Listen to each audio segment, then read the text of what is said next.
আসসালামু আলাইকুম। গতকালকে একটা নিউজ চোখের সামনে বারবার ভেসে আসছিল।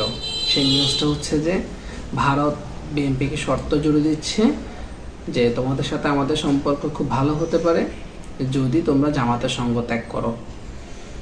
তো ভারত কেন শর্ত আমাদেরকে দিবে? ভারত বিএনপি তো অনেক চেষ্টা করছে ভারতের সাথে সমঝোতা করার জন্য, বিগত 16 বছরের তো কম চেষ্টা হয় নাই। কিন্তু ভারত কি করেছে? ভারত আওয়ামী লীগ সরকার, ফ্যাসিস্ট সরকারের সাথে আঘাত করেছে।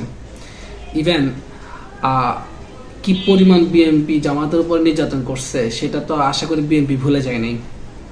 তবে আমার বিএনপির মধ্যে যারা কেন্দ্রীয় পর্যায়ে আছে, 2-1 জন আছে ভারতের দালালি করছে। তো তাদের উদ্দেশ্যে বলা, তোমরা আসলে ঠিক হয়ে যাও, নাহলে তোমাদের কপালে বহুত দুঃখ আছে। কারণ আমার জেলা নোয়াখালীতে, আমি নোয়াখালীতে দেখেছি বিএনপির নেতা কর্মীরা রাত্রে ঘুমাতে পারে নাই, বাড়িতে যেতে পারে না ঈদে, তাদের বউদের সাথে তাদের বাচ্চাদের সাথে ঈদ করতে পারে নাই। বিএনপির তৃণমূল পর্যায়ের নেতা একজনও রাখা নাই যাদেরকে বাঁচিয়ে রাখছে, প্রত্যেককে হত্যা করছে। ছাত্র দলের নেতা থেকে, যুব দলের নেতা থেকে, বিএনপির কেন্দ্রীয় পর্যায়ের অনেক নেতাকে তারা মারধর, নির্যাতনের চরম লেভেলের পৌঁছায় গেছে।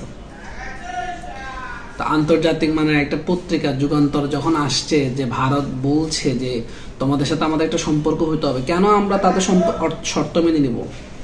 এখন শর্ত মেনে নেওয়ার পালা না, এখন দেওয়ার পালা। যদি তারা আরো আগে আওয়ামী লীগকে এক টার্ম সরিয়ে বিএনপিকে চুক্তি করতে, আমরা তোমাদেরকে ক্ষমতা আনতে চাই, শর্ত হচ্ছে জামাতের সঙ্গ ত্যাগ করতে হবে, তখন এটা মেনে নেওয়া যায়। কিন্তু সেটা তো করে নাই। গণ অভ্যুত্থানে ফ্যাসিস্ট সরকারকে কি করা হয়েছে? পতন করা হয়েছে। সেখানে ভারত আমাদেরকে শর্ত জুড়ে দিবে আর আমরা ভারতের প্রেসক্রিপশনে দেশ চালাবো, এটা ভারত যদি ভেবে থাকে তাহলে ভারত বোকার স্বর্গে বাস করছে। কারণ বিএনপি তৃণমূলের অনেকের সাথে আমার পরিচয়, যাদের সাথে কথা বলে জানতে পারি, তাদের পালসগুলো বুঝি যে তারা তাদের বাংলাদেশ সঠিক নির্মাণ করতে চায়। মানুষ এখন অনেক সুখী আছে, যা ভারতের সহ্য হচ্ছে না।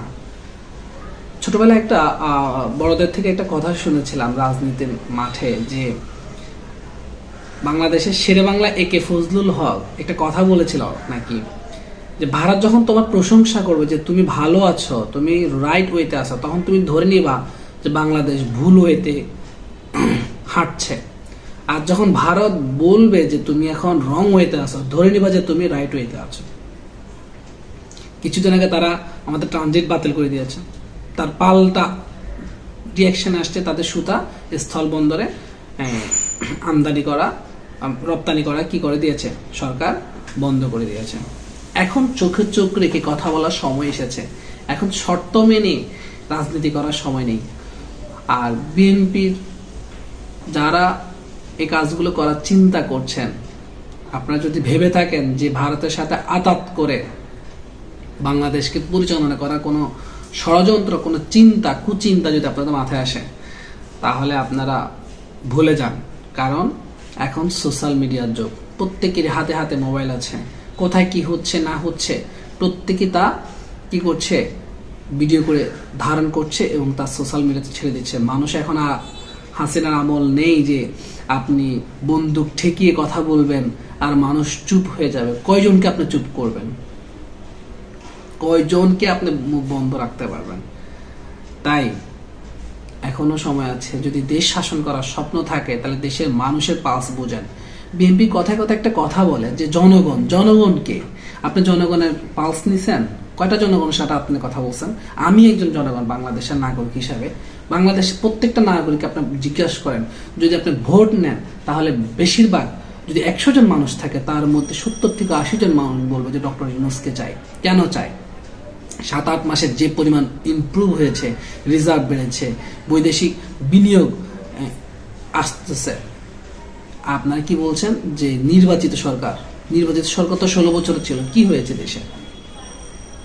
তাই এখন মানুষ উন্নয়ন চায়, মানুষ শান্তিতে বাঁচতে চায়। আপনারা যদি জনগণের পালস বুঝতে পারেন তাহলে নেক্সট রাজত্ব আপনারা করতে পারবেন।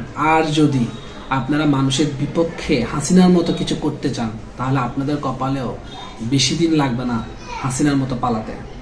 তাই সবাইকে আহ্বান জানাবো, ভারতের শর্ত, ভারতের প্রেসক্রিপশন মানে আমার দেশ চলবে না। আমার দেশ, আমার দেশের জনগণের প্রেসক্রিপশনে চলবে।